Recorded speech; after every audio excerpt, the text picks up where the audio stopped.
Chennai silks கட்டடத்தை இடிக்கும் பணியை சிறிய இடைவெளியுடன் மேற்கொள்ள கட்டட இடிப்பு குழுவினர் திட்டமிட்டுள்ளனர்.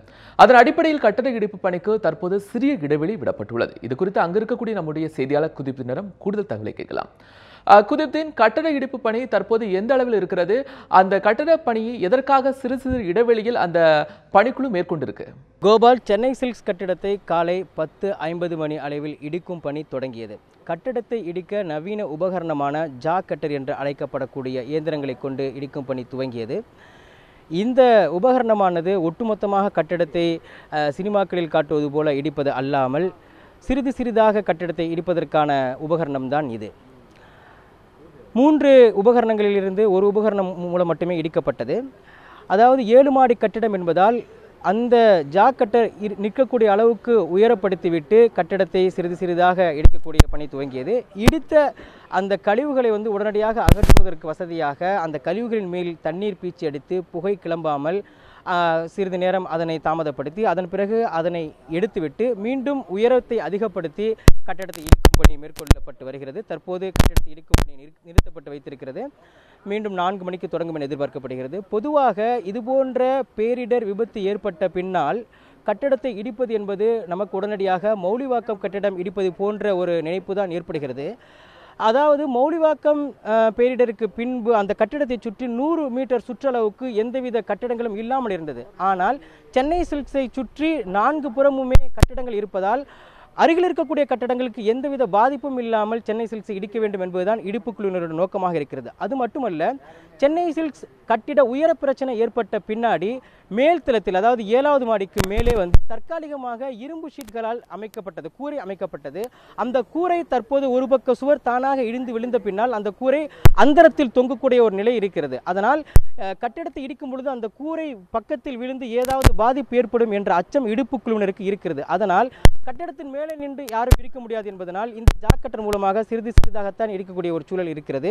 இதனால் தான் தற்போது கட்டிட பணி இடிக்கக்கூடியது மெதுவாக மிக நுணுக்கமாக அருகில் இருக்கக்கூடிய கட்டிடங்களுக்கு எந்தவித தொந்தரவும் இல்லாமல். பொறுத்தவரை ரங்கநாதன் தெரு, உஸ்மான் சாலை, இந்த 2 சாலை முழுக்க வணிக வீதிகளாக இருக்கின்றன. இதற்கு இடையே 3 தெருக்கள் குடியிருப்பு பகுதிகளாக இருக்கிறது. அதே போல மேம்பாலத்துக்கு அந்த பக்கமாக பனகல் பூங்காவுக்கு அடுத்து 4 தெருக்கள் குடியிருப்பு பகுதிகளாக இருக்கின்றன.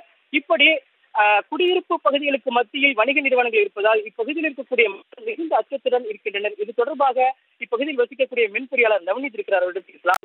சென்னை சில்க்ஸ் தீ விபத்துக்கு பின்னாடி உங்களுடைய இயல்பு வாழ்க்கை எப்படி இருக்கிறது?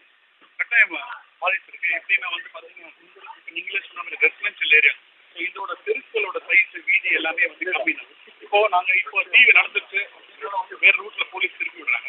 திருப்பி விடும்போது பாத்தீங்கன்னா இப்போ தீவு நடந்துருச்சு அப்படின்னால வேற ரூட்ல போலீஸ் திருப்பி விடுறாங்க. அப்படி திருப்பி விடும்போது பாத்தீங்கன்னா அந்த பக்கம் லோடு வண்டி வரும், அந்த பக்கம் மக்கள் வராங்க, எல்லாருமே வராங்க. ஸோ அந்த தெருக்குள்ள போகிற இது கமர்ஷியல் ஏரியா இல்லைன்றதுக்கு அதுவே ஒரு எக்ஸாம்பிள்.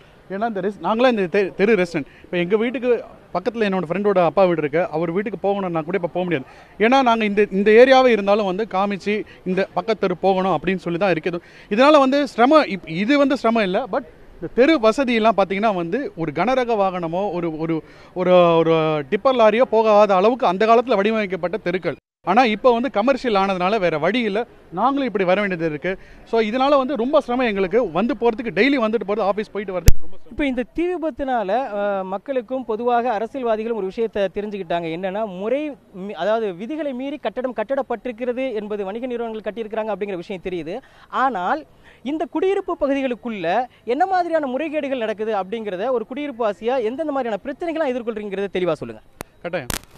இப்போ குடியிருப்பு பார்த்தீங்கன்னா அந்த காலத்தில் இது T Nagar full and full it was residential ஏரியாவாக தான் இருந்தது. இப்போ நீங்கள் சொன்ன மாதிரி ரங்கநாதன் தெரு, உஸ்மான் சாலையில் வந்த கடைகள்லாம் அவங்க சாமான் எங்கே வைப்பாங்க, அவங்களோட வேலையாட்கள் எங்கே தங்க வைப்பாங்க.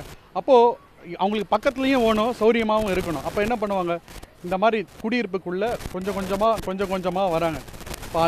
அந்த காலத்தில் சொன்ன மொபைல் டவர் வந்தோடனே குருவிலாம் போச்சுன்ற மாதிரி இந்த கமர்ஷியல் நிறுவனங்கள்லாம் உள்ளே வந்தோடனே இங்கே இருக்கிற குடியிருப்பு வாசிகள் எல்லாரும் போக வேண்டியதாகிடுது.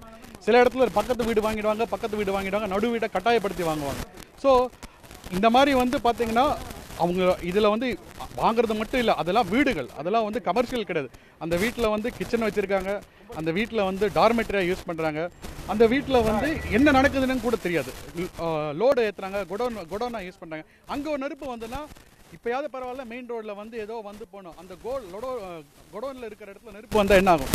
பக்கத்தில் இன்னொரு வீடுகள் இருக்குது இந்த ஏரியாவில், அந்த வீடுகள்லாம் என்ன ஆகும்? இதெல்லாம் வந்து டெய்லி தினசரி நாங்கள் வந்து அன்றாட ஃபேஸ் பண்ணுற ப்ராப்ளம். இது வந்து சம்மந்தமாக நாங்கள் எந்த இடத்துக்கு எடுத்துகிட்டு போனாலும் வரும்போது ஆய்வு பண்ணுறாங்க, போயிடுறாங்க. இப்போ நீங்கள் ஒன்றும் இல்லை, எனக்கு கோபால் அவருடைய தெளிவான ஒரு விஷயத்தை இந்த பகுதியில் அவர் சந்திக்கக்கூடிய பிரச்சனையை சொல்லியிருப்பார். அதாவது நாளுக்கு நாள் இந்த வணிக நிறுவனங்கள் தங்களுடைய அதாவது வேலையாட்களை தங்க வைப்பதற்காக நிறைய வீடுகளை வந்து அவங்க சொந்தமாக வாங்கி அந்த வீடுகளை வேலையாட்களை தங்க வைக்கக்கூடிய விடுதிகளாக பயன்படுத்தக்கூடிய ஒரு அவலம் நிலவுவதாக சொல்கிறார். இது தொடர்பாக அரசு கவனம் செலுத்த வேண்டும் என்றும் சொல்கிறார் கோபால். குதிப்தின் தீக்கிரையான தி சென்னசிஸ் கட்டிடத்தினுடைய இடிப்பு பணிகள் மற்றும் அங்கிருக்கக்கூடிய பொதுமக்களுடைய கருத்துக்கள் குறித்து பதிவு செய்தீங்க. உங்களுடைய தகவல்களுக்கு நன்றி.